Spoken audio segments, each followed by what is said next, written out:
Morning, Kevin. How are you? Good morning, Ms. Thomas. Do you know, did your parents share with you what you got on your PSSAs last year?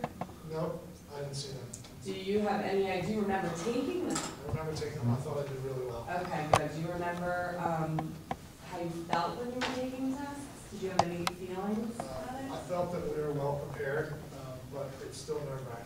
Right, yeah. You know, a lot of us have test anxiety and things that you work on. Now, do you eat breakfast on those days? A different breakfast, or? One day I did, the other 3 I did not. Okay, so that's something that this year you really want to eat something. You should eat breakfast every morning, but especially on days when you have these kinds of tests, you want to make sure your stomach isn't ruling your brain. You want you to be focused. All right, so I have like data. Some people use index cards. It's sort of like what you guys are talking about, where it's personal teacher preference. I just have like a little slip with numbers and it shows them. Or we have something called performance tracker. I don't know if you all have it. A lot of teachers will just pull up performance tracker and be able to write it at that time. Okay, so I see here you were proficient in 6th and 7th grade in reading. Oh look, you went up 200 points. Now you were about, now this is where we lie.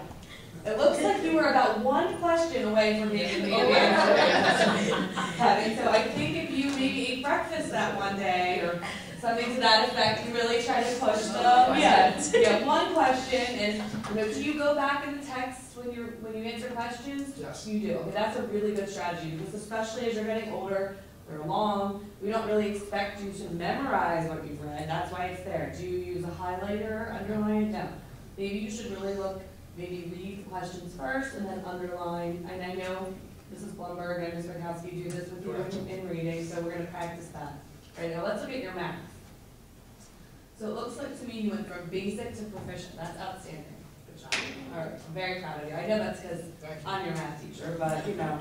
And I'm sure you did all. Now, this year, are you doing your study island? I'm all caught up. Good. That's a huge, huge, huge part of why. Now, in 7th grade, you did all your study island as well? Not all. Okay, so look at that. You went up from basic to proficient and you didn't do all of your study island. Now this year, you're really maturing, you're becoming such a good student in here, so I bet with that extra effort, you may even go up to advanced this year. So I think if we can look at your grades now, and then I'll pull up their grades and I'll say, you know, kind of more of the same about like, what are you, and then you can go into the individual grades and say, well, I can see that that study island that you're doing is helping your grade or homework, and then I have them, so we're going to set goals, and usually I push them, especially if it's, and not to say, but a lot of times the boys will be like, oh, proficient's good, right? That's good, right? I can still graduate with proficient, or, you know, and now it's starting to become that, you know, and then I do want to temper some of them, like you say, if they're basic now, to say I want to get,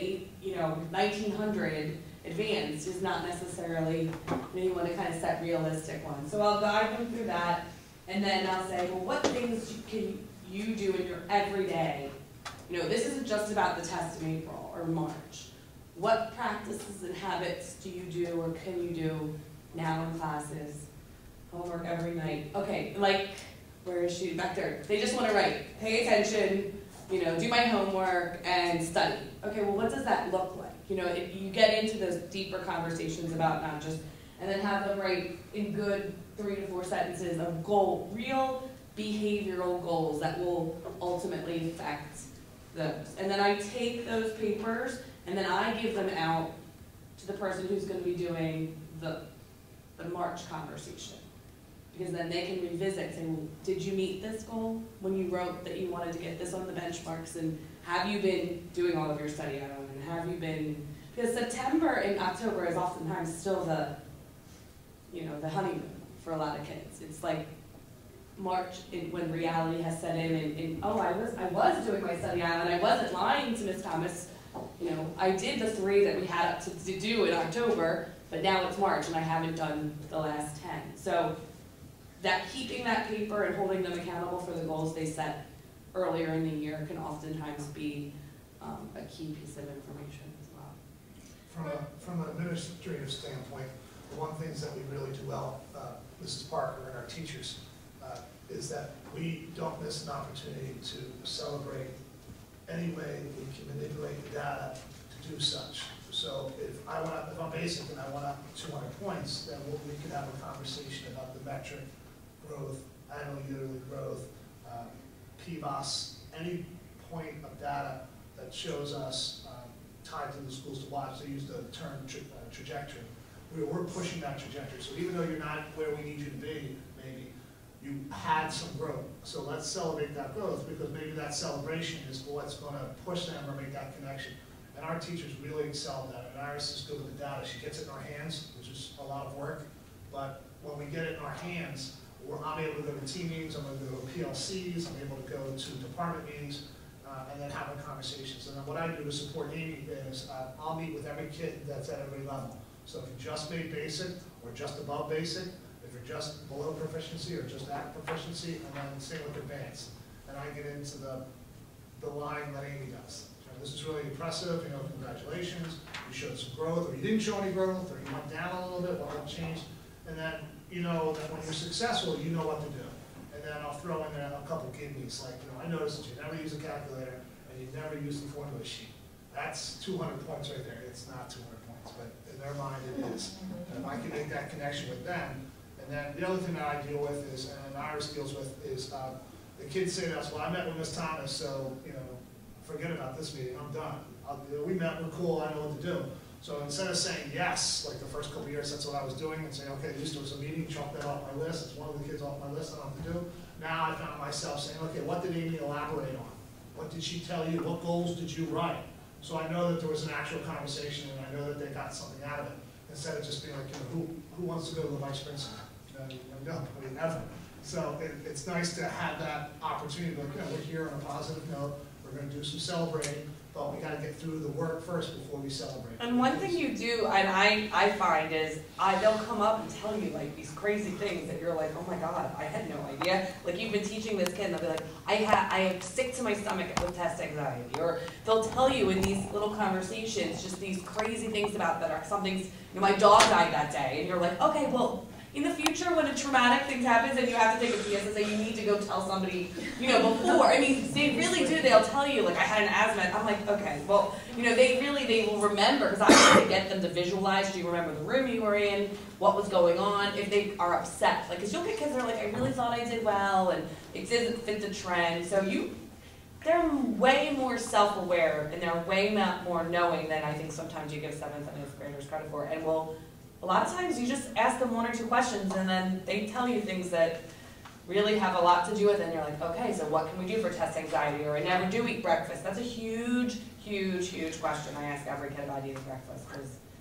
they'll tell you, and those are the kinds of things that you're like, this has nothing to do with academics, really, but it's the whole kid that you get a big part of. We all struggle with the reality of standardized testing, and it's not just the PSSA, it's the SAT, it's the... So I try and put that into context for parents, because parents will, well, you're just teaching to the test. No, what we're doing, and I feel very strongly with Study Island and with the open-ended responses and everything else we're doing throughout the school day, is we're preparing you to be successful in an academic setting. And more and more and more, you have to be. You can't go to medical school if you don't take a test. You can't go to law school if you don't take a test. You can't become a teacher if you can't pass the praxes, which are multiple choice questions. So as much as we rail against the test, it is the reality of how our educational system in this nation educates the masses. And it's really what it comes down to. If we had time to give everybody an essay test and had time to grade it, we probably would, but we don't. So guys, we want you to be successful. I look at kids all the time and I say, I pay my mother and my mother-in-law Social Security. They're in their late 80s. Who's going to pay mine? If you can't read and write, if you can't calculate, I'm in big trouble. I'm going to starve. They look at me like I'm nuts. But that's really the bottom line. So as much as we may rail against the test, our goal is to give them the strategies, the thinking, the metacognition, so that no matter what they want to do, if they want to be an auto mechanic, they have to do a lot of reading, technical reading, and understand all the new computer systems that are in cars. You have to be able to read and write and calculate and understand scientific principles in the world that we're going, in the way the world's going. So we try and make that palatable for 7th and 8th graders, and we try and help parents understand. I had a big meeting with parents the other day because the child has a nickname, the teacher called him by his regular name, he got in the teacher's space because of, this whole blah, blah, blah. We handled that in 5 minutes. Then I opened Performance Tracker, and we went through his Performance Tracker, and I was able to say, these are your scores in 5th, 6th, 7th. Next thing I know, Dad, who was furious about everything, is fist pumping the kid because he did a good job. So that's how we try and turn it around to what they really need to do in an academic setting. I think what Iris and Kevin and our administration do, which is why we're able to be successful with the scores and closing the achievement gap. Our school is 50% African American, 40% white, 10% Asian, roughly. So we're very diverse and economically very diverse. Is 10 years ago when we got our scores, the teachers, we were like, okay, we're this, we're that. We didn't even know anything about it. I think this whole thing is that triangle. The central admin gets it, then our building level administration gets it, then they give it to us, and then we give it to the kids. I think that's the awareness. They're old enough to take an ownership of it, and they need to be aware that this is something that's important. And it's not just some number that's sitting over in the central admin building. It's going from central admin all the way down to the student, who is really the one that it's impacting the most, and is really the one who is that number, unfortunately. But instead of back in the day of it just that number just sitting there, we now have access to it and give the students the power. Really, that's how I present it. It's a powerful thing. It's their power to do it. And that's, I think, what this whole initiative that we're doing is all about. Does anybody have any questions or anything? When do you fit the study island into the day? We don't. It's a homework assignment. Okay. However, we have 4 afternoons when the children can stay. And did you already do No, your I'm taxes? next. If you want to understand about this fabulous new, We'll see. We'll be with you. We're next. We're going over there. Yeah, we're together. One thing we do do It's we do back end it. So we'll have study on Fridays. You can't call anything anymore because everything's politically correct. But it was initially academic detention, and people got upset with academic detention. Like, why do you need detention for academics? So we call it grade recovery. That was a little bit smoother. But now we're just calling it study on Fridays because you got to get through all of the material, meaning the curriculum, And that's the equipment, the lack of finances, or a computer in the home, or sharing computer. And people brought up a huge point last year with the twins. One was doing it perfectly and one wasn't, but they were a little bit of squirrels, but that's why we're all here. But Amy found out through them that one was hogging the computer to get the study island done, and then we had to make adjustments for that. So we do a study island, we do have after school, and we're lucky enough to have enough resources to attack it at lunch. But the teachers themselves in the team meetings are having conversations with kids about who's not completing them, and then having conversations with their individual math teachers or whatever in order to initiate that completion. We have a similar program called Success Maker, yeah. But- Right. We used to use Success Maker. Yeah. but we don't, we have a large percentage of low income. I think 50% of our kids are free and reduced lunch that don't have Yes. computer access at home, so it's hard to. We do it at lunchtime. We have a 45-minute lunch, which we won't go there. It would be great if that 45-minute lunch, I could give every kid an iPad and say, okay, do your study on it. It would be lovely.